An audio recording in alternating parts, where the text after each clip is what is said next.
২৮শে মে পবিত্র ঈদুল আজহা। বাংলাদেশের আকাশে গতকাল সোমবার পবিত্র জিলহজ মাসের চাঁদ দেখা গেছে। আজ মঙ্গলবার ১৪৪৭ হিজরি সনের জিলহজ মাস গণনা শুরু হবে। জিলহজ মাসের ১০ তারিখ অর্থাৎ ২৮শে মে বৃহস্পতিবার বাংলাদেশে পবিত্র ঈদুল আজহা উদযাপিত হবে।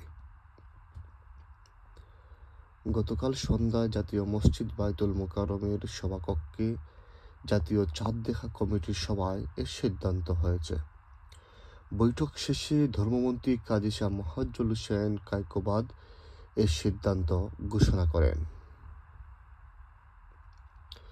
প্রতি বছর জিলহজ মাসের ১০ তারিখে পবিত্র ঈদুল আজহা বা কুরবানির ঈদ উদযাপিত হয়।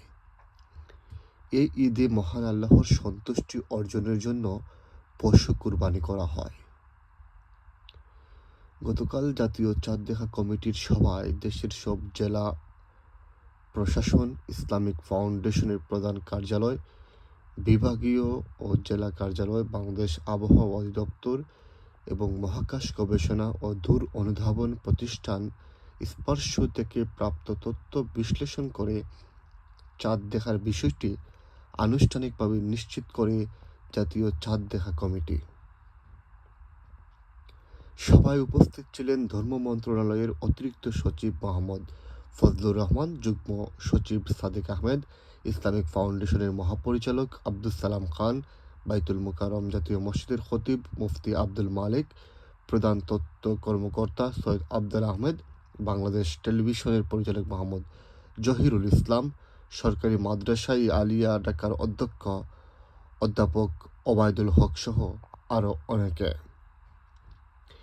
এছাড়া ইসলামিক ফাউন্ডেশন, দ্বীনি দাওয়াত ও সংস্কৃতি বিভাগের পরিচালক মোহাম্মদ হারুনুর রশিদ, বাংলাদেশ আবহাওয়া অধিদপ্তরের পরিচালক মোহাম্মদ মমিনুল ইসলাম, স্পর্শর মুখ্য বৈজ্ঞানিক কর্মকর্তা মোহাম্মদ শহীদুল ইসলাম, মন্ত্রিপরিষদ বিভাগের সিনিয়র সহকারী সচিব মোহাম্মদ খুরশেদ আলম খান, ঢাকা জেলার অতিরিক্ত জেলা প্রশাসক মোহাম্মদ মাহবুব উল্লাহ মজুমদার উপস্থিত ছিলেন। সৌদি আরবে গত রোববার পবিত্র জিলহজ মাসের চাঁদ দেখা গেছে। সেই হিসাবে দেশটিতে ১০ জিলহজ ২৭শে মে বুধবার পবিত্র ঈদুল আজহা উদযাপিত হবে। দেশটির কর্তৃপক্ষ রোববার এ ঘোষণা দিয়েছে। ঈদের আগের দিন ২৬শে মে পবিত্র হজ পালিত হবে। এই ছিল আজকের নিউজ। বাংলাদেশে পবিত্র ঈদুল আজহা উদযাপিত হবে ২৮শে মে বৃহস্পতিবার এবং মধ্যপ্রাচ্য সহ ইউরোপীয় বিভিন্ন দেশে ঈদুল আজহা উদযাপিত হবে ২৭শে মে অর্থাৎ বুধবার। আপনাদের সকলকে ঈদের অগ্রিম শুভেচ্ছা। ঈদ মুবারক।